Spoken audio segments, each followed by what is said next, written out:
Treasury's forecasts paint a concerning picture about the New Zealand economy and the government's books.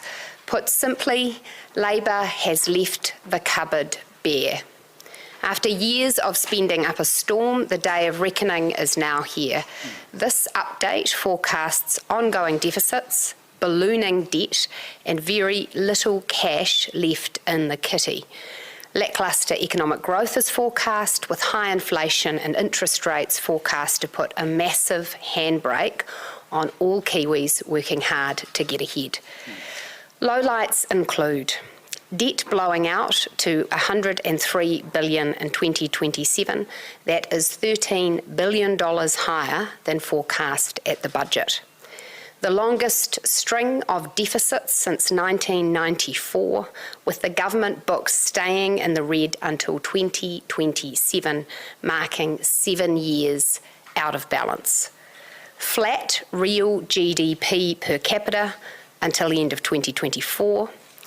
Domestic inflation and price pressure persisting more than anticipated, with interest rates to stay elevated for a longer period. There are significant fiscal risks noted in this update, including the government's proposed income insurance scheme, the Lake Onslow project, and light rail proposals in Auckland and Wellington, unfunded promises from Labour. It's important to remember today that this update is Grant Robertson's best case scenario. It assumes that after years of spraying the money hose around, suddenly he's going to show levels of restraint he has never before achieved. That is simply not believable. Grant Robertson has never stuck to his spending limits in the past, and he is not about to start. Indeed, even this update shows that he will spend $6.9 billion more over the next 4 years than he said he would at the budget just 4 months ago. In the 2020 pre-election fiscal update, Grant Robertson set out a spending limit of around $2.5 billion per year for upcoming budgets.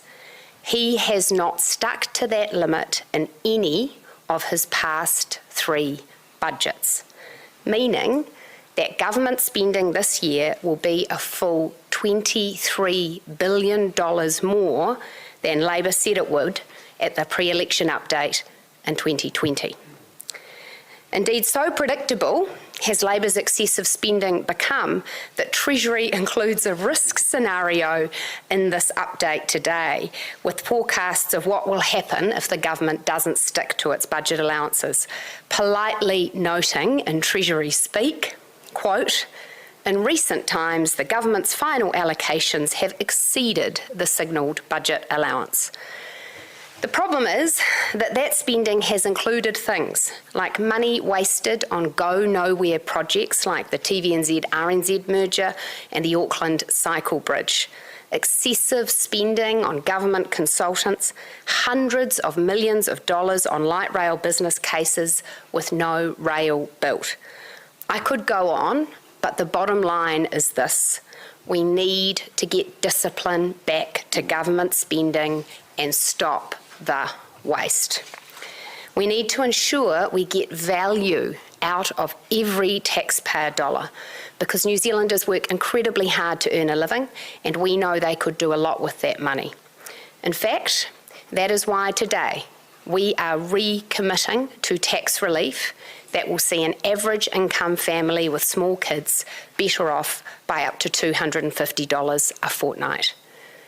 But we are also committing that every dollar in tax that we do take will be spent wisely. Our fiscal plan will reflect our commitments to balance the need to support frontline services, prioritise investment carefully, and ensure careful control of taxpayer funds. Labour can't be trusted to sort this out. The question New Zealanders should ask themselves today is, what does New Zealand have to show for the more than $100 billion worth of debt Labour has accumulated on their behalf? Labor's track record proves that they cannot control their own spending. National has what is needed right now. We will mount the fiscal repair job New Zealand needs, and we will ensure New Zealanders can get ahead once more. This is economic mismanagement on a scale that we have not seen before. Grant Robertson is making a plea to New Zealanders to keep him in the job. I recognise that what that can sometimes people want is just things to be different and things to be better. We're winning the battle against inflation. I always wanted to be a builder when I was younger.